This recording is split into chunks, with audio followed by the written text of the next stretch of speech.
여러분 안녕하셨습니까? 오늘 월요일입니다. 2021년 4월 12일 월요일입니다.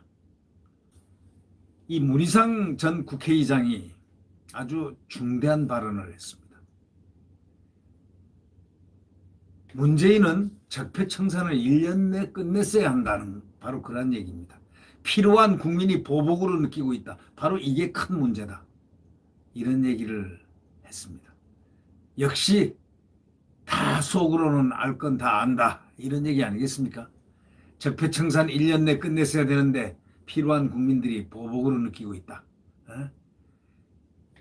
사실상 이 적폐청산은 말이죠. 일종의 사정인데 정권이 바뀌면 한 6개월 정도 합니다. 과거에 군사정권이라고 이들이 비판하는 비민주적이라고 비판했던 이들을 좌파들이 비판해왔던 군사정권 절대 비민주적이 아닙니다. 어디에 비해서? 문정권에 비해서는 아주 민주적인 정권들이었습니다. 그건 분명합니다. 전두환 정권 이보다 더 비민주적이었다고요? 천만에요. 전두환 정권은 아주 자유로웠습니다. 그리고 적폐청산을 딱 6개월 이상 하지 않았습니다. 적폐청산이 아니고 사정할 것 사정하는 것. 일종의 권력이 바뀌면은 사정 어떤 쇄신의 분위기를 통상적으로 6개월 이상을 하지 않았다. 이런 사실을 제가 분명히 말씀드립니다. 그런데 이 정권은 4년 내내 적폐청산했습니다. 검찰개혁 지금도 얘기하고 있는 사람이었습니다. 그 검찰개혁이 아니라 그 적폐청산을 빌미로 해서 정적을 또 자기에게 맞지 않는 것을 말 안 듣는 것을 그대로 그냥 쓸어버리려는 바로 그것이 적폐청산입니다. 자, 지금 문희상 전 국회의장이 아주 중대한 발언을 했죠. 적폐청산은 1년 내 끝냈어야 했다. 그렇기 때문에 안 끝냈기 때문에 필요한 국민이 그걸 보복으로 느끼고 분노한 부분도 있다. 이런 얘기입니다. 이게. 퇴임 후에 이제 국회의장을 그만두고 난 다음에 처음 인터뷰를 했습니다. 문희상 전 국회의장이요.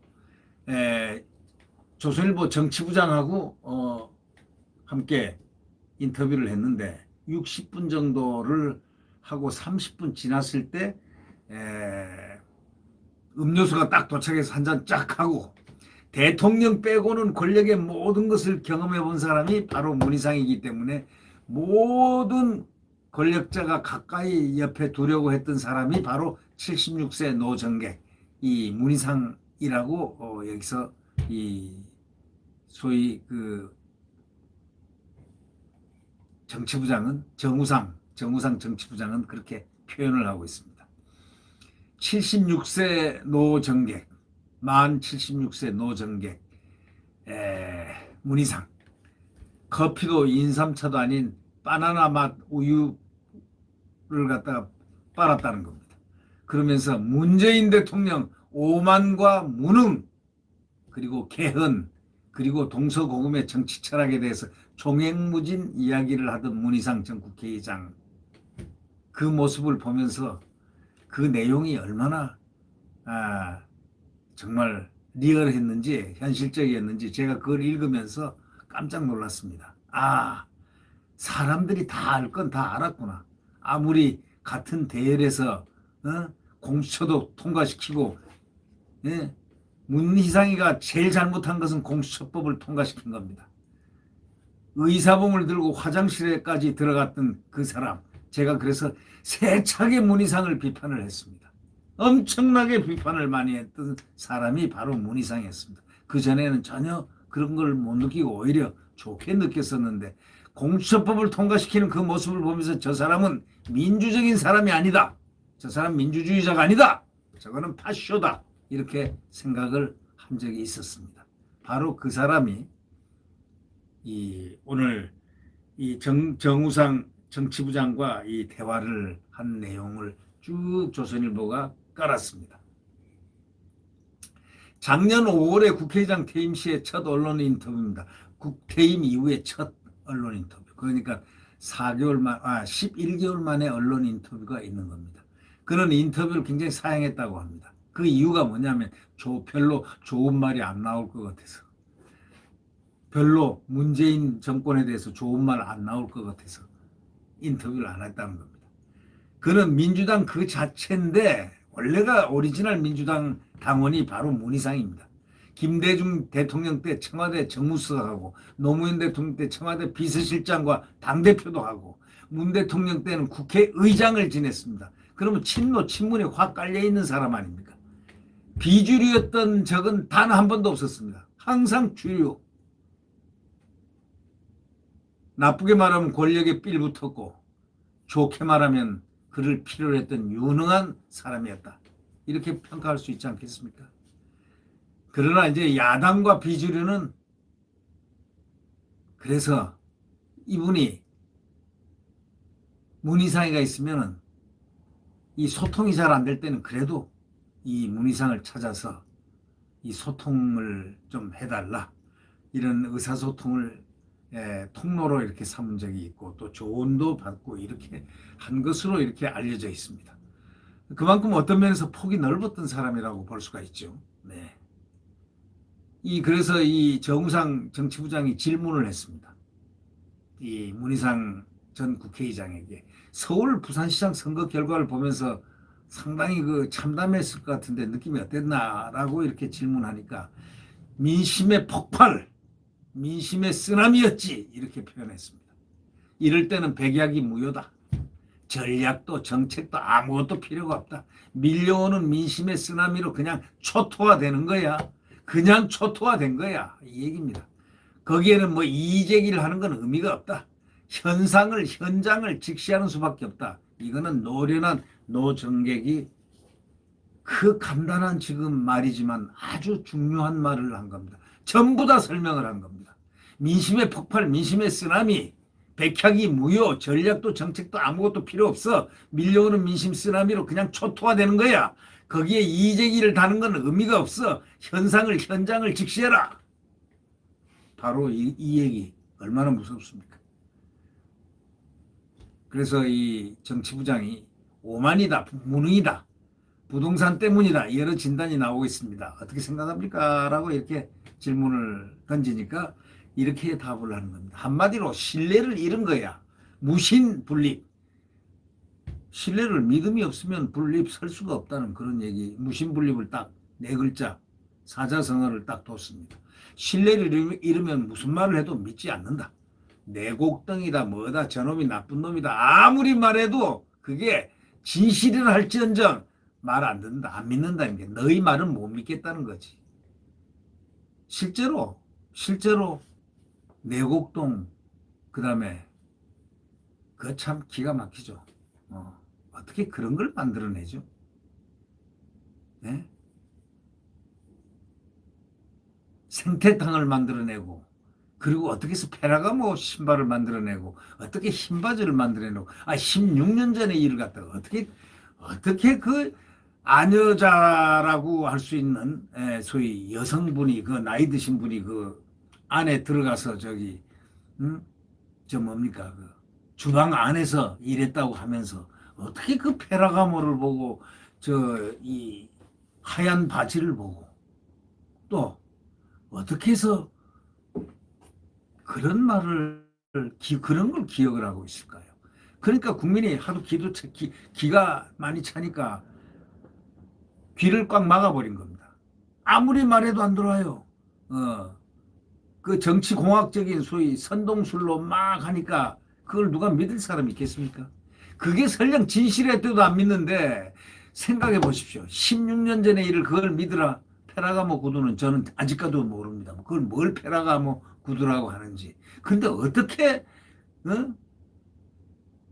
그 주방장을 했던 그 여사장이 주방장이 어떻게 이렇게 뭐 열려 있는데 사람 오는 사람마다 구두 신발하고 이 아래 바지를 쳐다봅니까?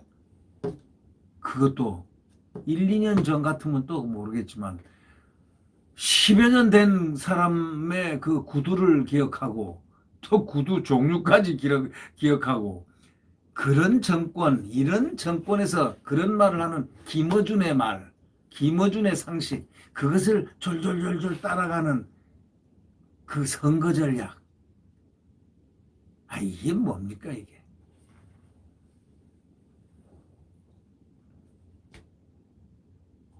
신뢰를 잃으면 국가와 공동체 의식이 없어지고 지도자가 역할을 할 수 없다. 이 얘기를 한 겁니다. 지금 신뢰를 회복하는 것 외에 다른 방법이 없는데 신뢰 회복하려면 아직 감감 이제 한 몇 년 지나야 신뢰 회복하지 않겠냐. 저는 그런 생각합니다. 그러면 작년까지 대통령과 여당을 전폭적으로 지지했던 민심이 이렇게 차갑게 어떻게 돌아설 수 있냐. 딱 그러니까 답이 국회의장 답이 이렇습니다. 전 국회의장 문희상의 답입니다. 오만과 독선 때문이다. 이 두 가지는 민주주의의 적이다. 민주주의의 에너미다. Enemy of democracy. 민주주의의 적. 그러니까 결국은 이 정권의 민주당, 이 정권은 비민주주의자였다는 그것을 얘기하는 거니까.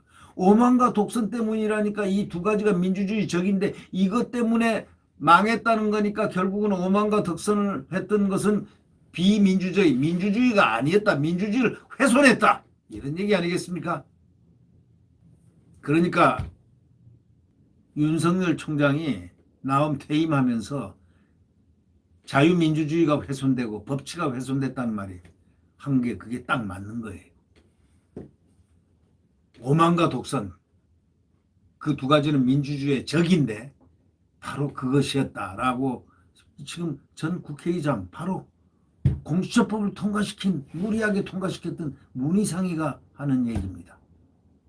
전 국회의장이 하는 소리입니다. 그 바탕에는 이분법적 대결 정치가 있다. 이분법 서로 갈라가지고 우리 편, 내 편, 네 편 해주고 우리 편이 아닌 것은 무조건 적이다. 그러니까 쏴야 된다는 이런 식. 선거에서 압도적으로 승리한 쪽이 패배한 쪽을 보듬어야 하는데 그걸 안 한 것이 바로 오만과 독선. 176석으로 얼마나 약 올려댔습니까? 국민을 약 올려대고 야당을 약 올려대고 야권을 약 올려대고 그리고 심지어는 그 당 안에서도 바른 말을 했던 사람들을 약을 올렸습니다. 그리고 아주 그냥 껍데기를 벗기려고 달려들었죠.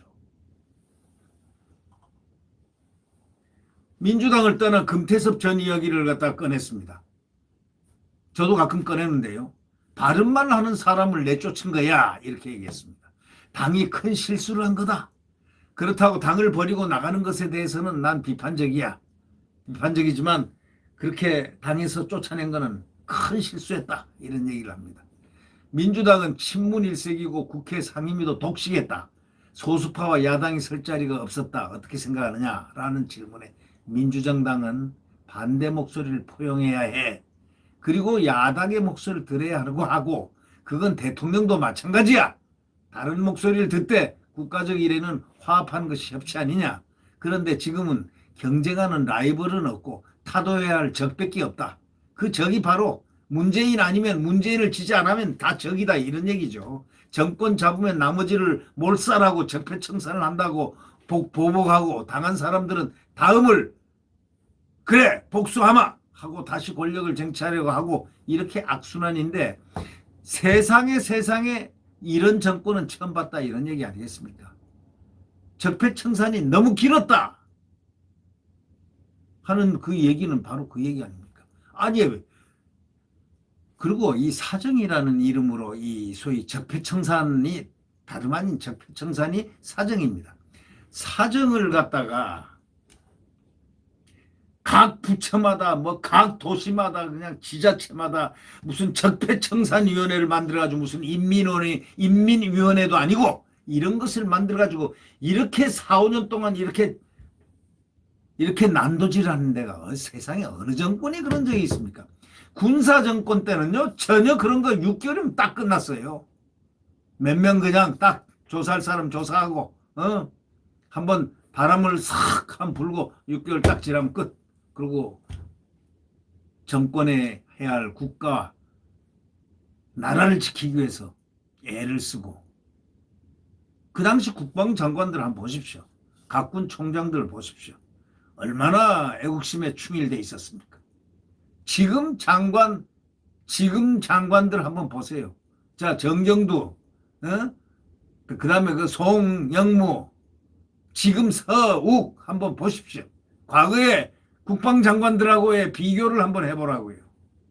나라를 지키는데 그 분노하는 마음으로 적을 무찌르겠다는 그 마음으로 국민들을 위해서 이 자기 몸을 초계와 같이 이 나라 애국의 바다에 던지겠다는 그런 정신들이 있었던 국방장관들하고 지금 이런 장관들 소위 이 문재인 정권 장관들 정경두, 송영무, 서욱을 한번 보십시오. 한번 비교를 해보시죠. 제가 비교를 하지 않겠지만 한 비교를 마음속으로 해보시라고요. 그래서 이제 적폐청산에 대해서 이 기자가 정우상 정치부장이 다시 물은 겁니다. 그러니까 적폐청산은 1년 안에 끝냈어야 한다. 100일의 마스터 플랜을 갖고 1년 안에 끝내야지 정광석화처럼 그런 다음에 개혁과 혁신으로 가야 하는데 적폐청산에 몰두하고 매달리다 보니까 국민들이 이건 적폐청산이고 이게 복수 아니야 이게 보복 아니야 느끼고 지루하고 분노하기 시작한 것. 그러니까 국민적 지지를 싹 잃어버린 거지 라고 표현을 했습니다. 딱 맞습니다. 근데 적폐청산은 1년 하는 것도 아닙니다. 1년도 길어요.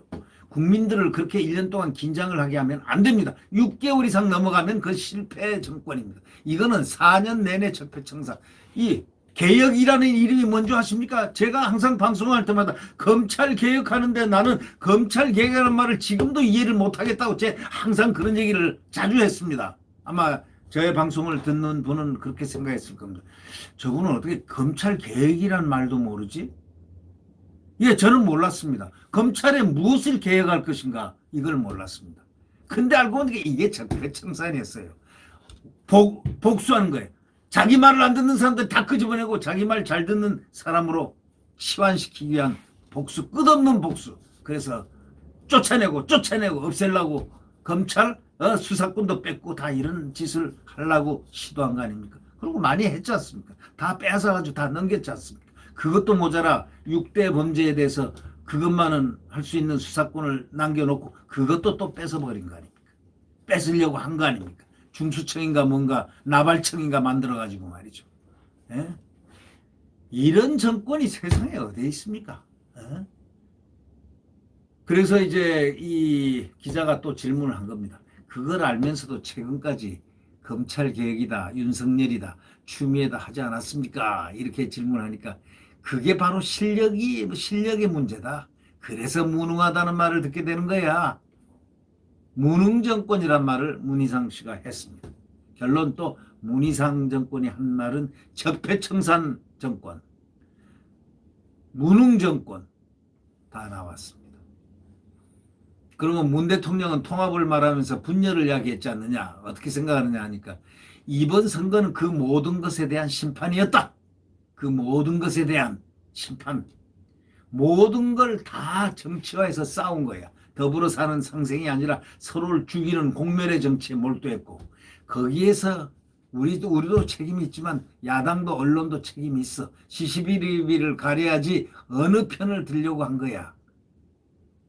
이렇게 얘기했지만 이 문희상이는 솔직히 얘기해서 공수처법을 무리하게 하고 또 화장실 갈 때도 이 의사봉을 들고 들어간 사람입니다.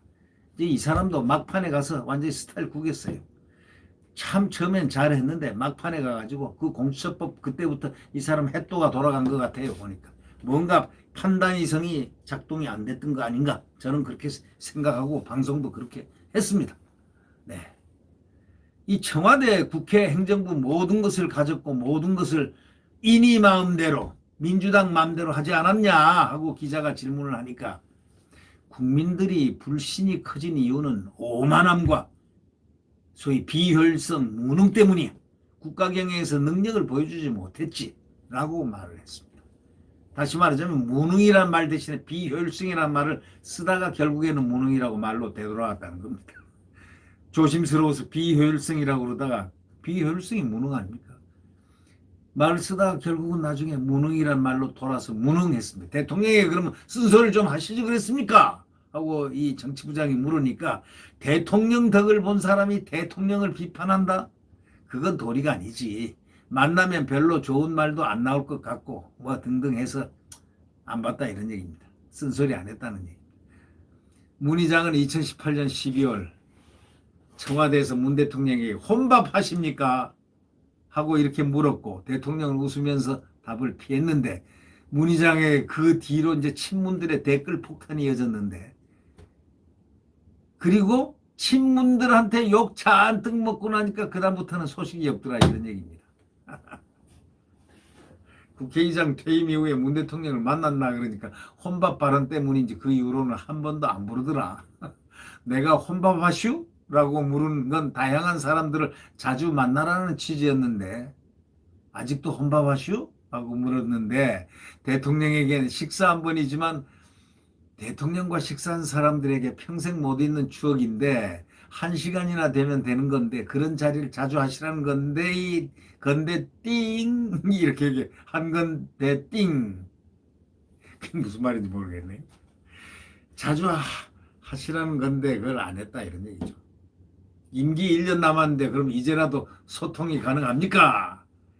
그러니까 그런데 김대중 노무현 대통령도 임기 1년 남으니까 그런 밥자리 잘 안 하려 하더라.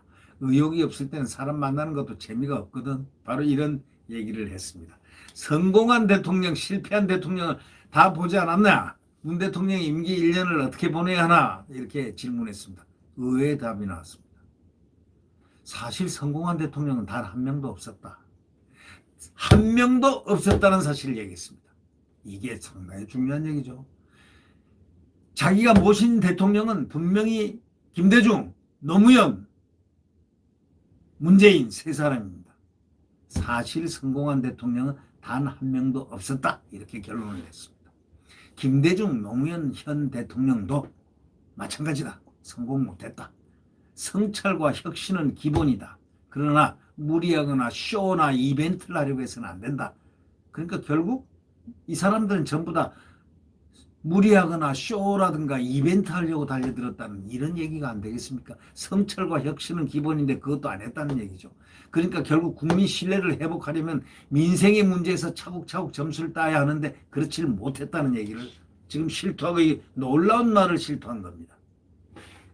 그는 문재인 대통령에 대해서는 가급적 말을 아꼈습니다. 왜? 현직 대통령이니까. 휴머니스트야 사람이 먼저다 이거지. 따뜻하지. 그러나 정치 리더로서는 부족한 것이 바로 결단력과 배짱이야. 결단력 있게 잘라낼 때는 잘라내야 하거든.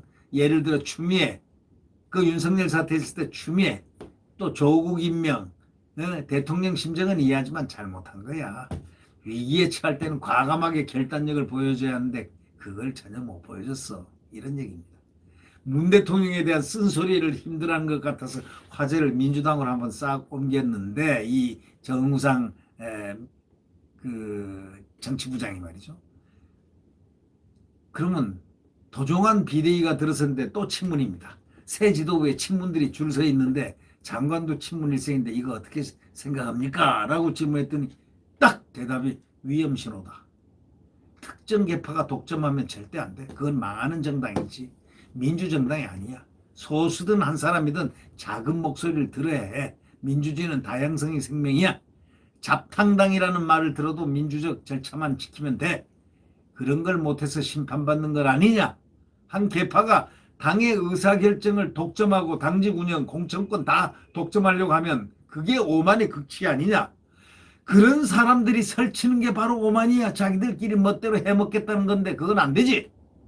해먹겠다는데, 자기들 멋대로 해먹겠다는데 그건 안 되지. 이제 안 된다는 겁니다. 해봐라 이거지. 민주당의 기회가 또 있겠습니까? 하고 질문했더니 이번 보궐선거는 여당에는 불행 중 다행이야. 대선 1년 전에 백신을 맞은 거니까 하늘이 준 기회야. 1년 안에 민생을 챙기고 신뢰를 만약에 회복하면 기회는 있을 수도 있다.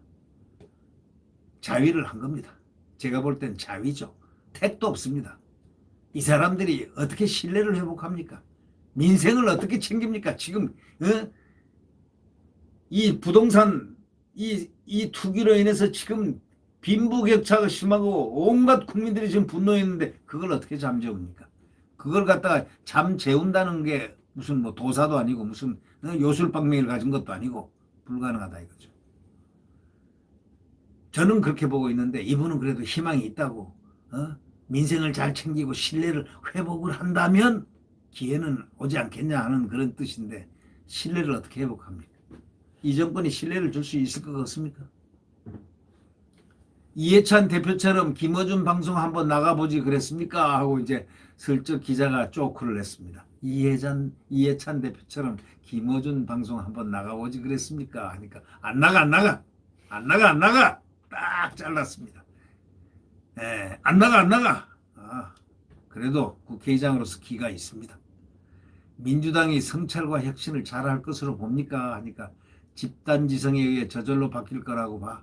그것밖에 없거든. 전당대회를 통해서 어느 정도 문제점이 걸러질 것으로 보는데 되는 집은 그렇게 걸러지고 안 되려면 또 별일이 다 생기는 거니까 두고 봐야지 하는 뜻입니다. 그러니까 문희상 씨도 이 정권에서 크게 기대를 하지 않는다는 바로 그런 뜻. 다시 말하자면 다음 대선 자 보수들 대한민국의 자유파들은요 겸손해야 됩니다. 그리고 똘똘 뭉쳐야 됩니다. 똘똘 뭉쳐서 단일화의 길로 나가야 됩니다. 그 안 그러면 큰일 납니다. 이 정권이 나중에 들어서면 적폐청산의 하례비가 나오고 고조 하례비가 나옵니다. 예. 큰일 날 정권이죠. 문희상은 예전부터 개헌을 주장해 왔는데 승자 독식 구조 때문에 현재의 적대적 정치 구조가 만들어졌고 이를 위해서는 분권형 개헌을 해야 한다고 주장을 해왔는데 그는 인터뷰에서도 개헌 필요성을 역설했습니다. 문 대통령이 개헌에 적극 나서지 않는 것을 아쉬워했습니다. 그는 싹쓸이라는 게 좋은 게 아니야 라고 말했습니다. 싹쓸이를 한 이 정권이 그러니까 문 정권이 싹쓸이 했다는 겁니다. 싹쓸이라는 게 좋은 게 아니야 라고 말했다는 것은 이 정권이 싹쓸이 했다는 뜻을 얘기합니다. 싹쓸이 정권이죠. 그러니까 현재 정치 구도는 개헌보다는 다음 대통령 선거로 모든 것이 쏠리고 있고 국민들도 개헌을 크게 반기지 않는 상태입니다. 그래서 그는 현역 시절에 아주 재치가 넘치는 정치인이었는데 유머에는 남을 비하하는 것과 자기를 낮추는 것이 있는데 그는 자기를 낮추는 그런 유머를 많이 썼다는 겁니다. 문희상의 장점이 아프리카 돼지 열병 때는 돼지 모자를 쓰고 나와가지고 자기가 돼지 같은 이 살이 뚱뚱하고 몸이 이런 상태인데도 일부러 돼지는 돼지가 살려야 한다. 동족을 살려달라 하고 일부러 그렇게 한 그 소위 유머러스한 이런 분은 상당히 아주 우월감이 그 마음속에 있는 겁니다. 만약에 이 정권에서 그렇게 하라면 했겠습니까? 안 하죠. 이제 과체중 때문인지 계단 오른 것도 마다했던 그였는데 그랬던 문희상이 퇴임 1년 만에 10kg 이상 체중이 줄었다고 합니다. 요즘은 아내와 매일 30분씩 걸어가지고 필라테스라는 것도 하고 말이지 내가 이렇게 몸과 마음이 편해도 되는지 모르겠어. 이렇게 얘기를 했다는 겁니다. 아주 행복한 모양입니다. 결국 역사는 바른 말을 하게 돼 있습니다. 적폐청산 1년 내에 끝냈어야 할 적폐청산을 갖다가 계속 해가지고 필요한 국민이 이걸 우리 국민들한테 보복하는 거야? 라고 생각하게 만들었다는 것. 그것이 오늘의 소위 끝술을 봤다. 참패를 했다. 이번에 참패는 회복 불능한 참패였다. 뭐 이런 뜻으로 모아지고 있습니다. 여러분 많은 시간 동안 이렇게 문희상 의원의 인터뷰 조선일보 정치부장이 한 인터뷰 내용을 살펴보면서 우리는 무엇을 느낍니까? 이제 반드시 대선이 지금 1년도 안 남았는데 이들에게 빼앗겨서는 안 된다는 그 무서운 면면을 지금 우리는 볼 수 있습니다. 다시 말하자면 이 정권이 다시 권력을 잡는다면 이 나라는 없어질 수도 있다. 자유민주주의는 없어질 수도 있다. 라는 무서운 소름끼침을 느끼는 것입니다. 이 인터뷰를 통해서 저는 그런 것을 느낍니다. 지금 이 문희상 씨도 그걸 설파하는 대목이 있습니다. 바로 그겁니다. 적폐청산에 1년 내에 끝냈어야 한다. 필요한 국민이 보복으로 느꼈다. 지금 또 권력을 잡으면 그들은 어떠한 행동을 하겠습니까? 상상에 맡기겠습니다. 네, 구독 버튼과 엄지를 눌러주시면 감사하겠습니다. 내일 자유민주주의의 태양은 떠오릅니다. 한미동맹과 굳건한 안보 그리고 고도 성장을 했던 과거 대한민국의 회복을 위해서 내일 아침 또 내일 새벽 태양은 다시 떠오릅니다. 희망을 갖고 있습니다. 감사합니다.